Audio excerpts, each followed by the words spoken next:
Hi, the SI meteorologist, Paul Dorian here on Thursday, October 4th. Big changes are on the way for much of the country over the next few days. A big cool down here in the eastern states on Sunday after a strong cold front passes through the region. An interesting looking wave of low pressure will develop along that front in the eastern states just as that cold air is pouring in. It's not out of the question that some higher elevation locations here in the northeastern U.S. from West Virginia up to Maine see their first snowflakes of the season as this colder air pours in on Sunday, along with the development of that wave of low pressure right along that frontal boundary zone. For today, another very warm and humid day in the mid-Atlantic region. It'll stay very warm tomorrow, but a little bit less humid. But then the changes begin as we move into the weekend. Let's take a look at the latest surface map. Still inclement weather up and down the East Coast, a warm and humid air mass here with temperatures rising well up into the 70s, perhaps touching 80 degrees in many mid-Atlantic locations, along with scattered showers and an isolated thunderstorm or two. A big difference in air mass for the western part of the country. This is where the cold blast is occurring right now.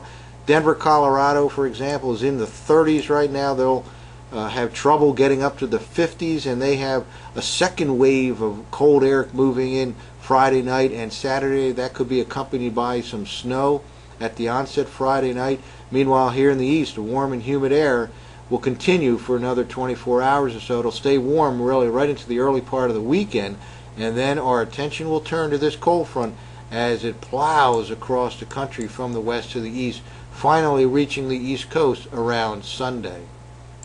Well, let's take a look at the 24-hour temperature change chart from the Penn State EWOL site, and this just shows quite well where the cold air is right now. All the blues and purples here represent a decrease in temperatures from this time to 24 hours earlier. In other words, much colder air is now moving in to the middle part of the country behind that very strong cold front. In fact, there'll be some accumulating snows today across northeastern North Dakota and upstate Minnesota, where several inches of snow can fall with this initial wave of cold air, and this is just plunging to the south and east, and this will finally reach the East Coast later on this weekend.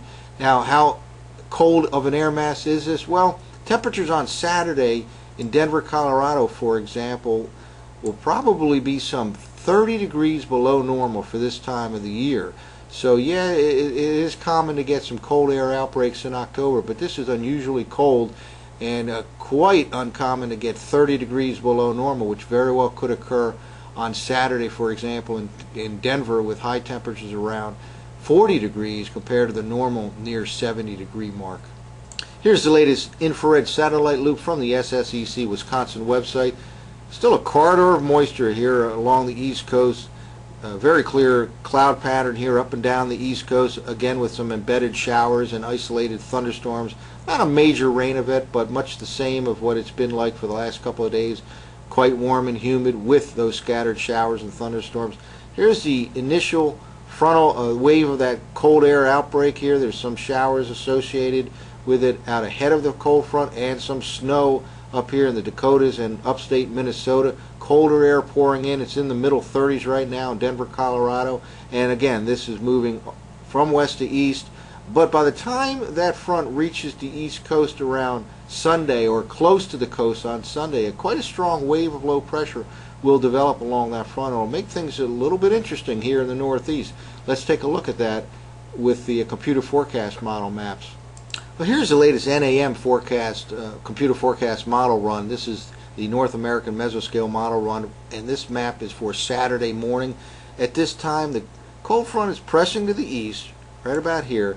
There's a band of rain that actually tends to weaken beyond this point, so there can be a few showers late Saturday night along the I-95 corridor. But notice a second area of precipitation here along the front, way down in the south central U.S.